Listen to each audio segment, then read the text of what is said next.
Portrait de la licorne.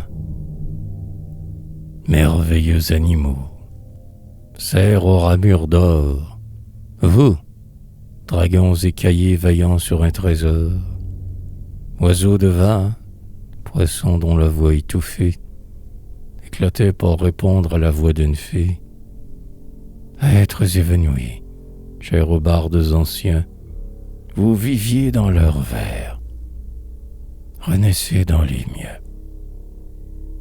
Ô fiérique troupeau jamais la licorne, cette fille des mondes où sortit par l'arvor l'idiome sacré que nous parlons encore. Là, sur l'Himalaya, près du Gange sans borne, celle qui sur le front a pour arme une corne, errait libre, sauvage, hostile à l'éléphant. La trompe en vain bravait le glaive triomphant, car l'animal subtil, près de se mettre en guerre, aiguisait avec art son arme sur la pierre. Puis elle revenait sous le rameau béni, où le ramier paisible avait posé son nid, et fermant ses yeux clairs, se couchant sur la mousse, heureuse elle écoutait roucouler la voix douce. Belle innocence, tu charmais, celle que le méchant n'épouvanta jamais. Ta faiblesse dont est seule la noble bête, sur la main d'un enfant elle courbait la tête. La vierge qui pleurait sous d'odieux soupçons s'écriait: chassez-moi des temples, des maisons. Sous l'arbre le ramier gémit, mon refuge. La licorne sera mon juge. Coupable, de son glaive elle ouvrira mon cœur. Pure, elle me suivra comme on suit une sœur. De la jeune Valie pareille fut l'histoire. Vierge à la peau dorée, à la prunelle noire, ses cheveux reluisaient blondis par les safrans, couleur que l'Inde envie à la terre des Franques, et sous ses lèvres de l'ivoire.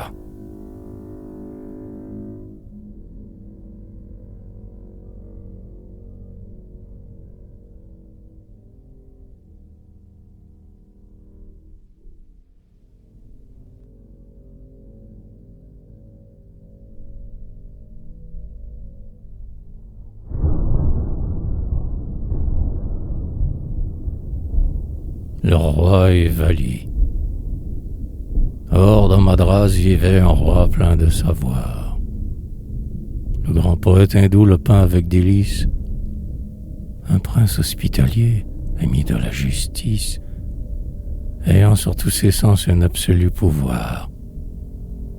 Esprit dénudé d'artifice, sa promesse toujours, ce roi l'accomplissait. Les pauvres le nommaient père lorsqu'il passait.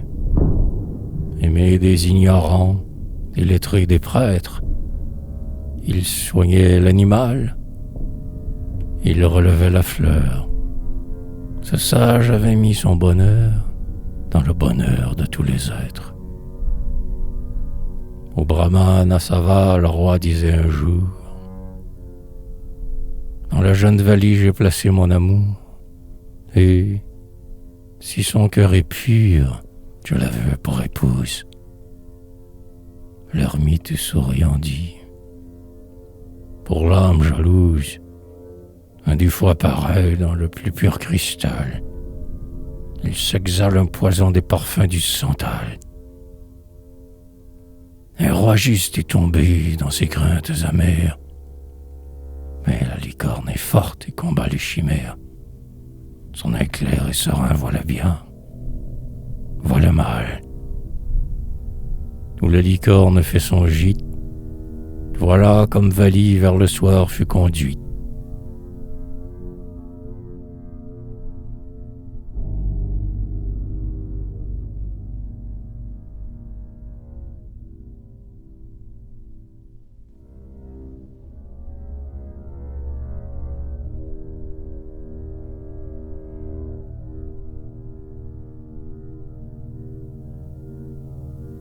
L'épreuve de la licorne. sous un tertre dont le jasmin, d'une neige de fleurs la parfume et l'inonde, elle faisait briller des pierres de Golconde, à ses doigts effilés tout roses de carmin. Au-dessus de son front, dans les feuilles nouvelles, près d'un ramier chantait un bengali. Oh, je t'aime, Vali, Vali. Pour lécher ses deux mains couraient les gazelles, et le soleil couchant, le radieux soleil, la montrait toute d'or dans un réseau vermeil. Le brahman et le roi, couchés dans la verdure, en silence attendaient la fin de l'aventure. Sur les pics d'alentour, terrible, aigre, perçant, un long hennissement est sorti de la nuit, et la licorne, s'élançant, tombe les pieds en l'air et sur sa corne aiguë. Bientôt elle aperçoit Vali, sous les raideurs du crépuscule. Le poil tout hérissé, d'abord elle recule. Puis, sous son corps tremblant, ses jarrets ont faibli. Pareil au lévrier qui voit trembler la verge, rampante, elle s'approche en rond. Enfin, aux genoux de la Vierge, amoureuse et soumise, elle pose son front. Et le ramier, l'ami fidèle, le ramier, messager d'amour, sur la corne venant s'abattre à tire-d'aile, recula. Dans l'air bleu disparaissait le jour.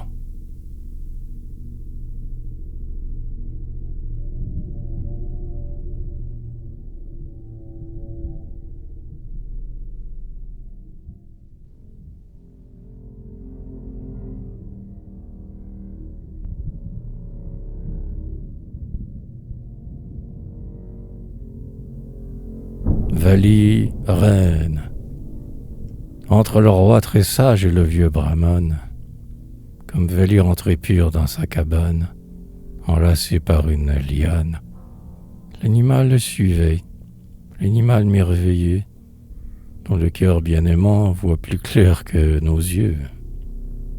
Il l'a suivi jusqu'à la tombe, terrible à l'éléphant et doux à la colombe.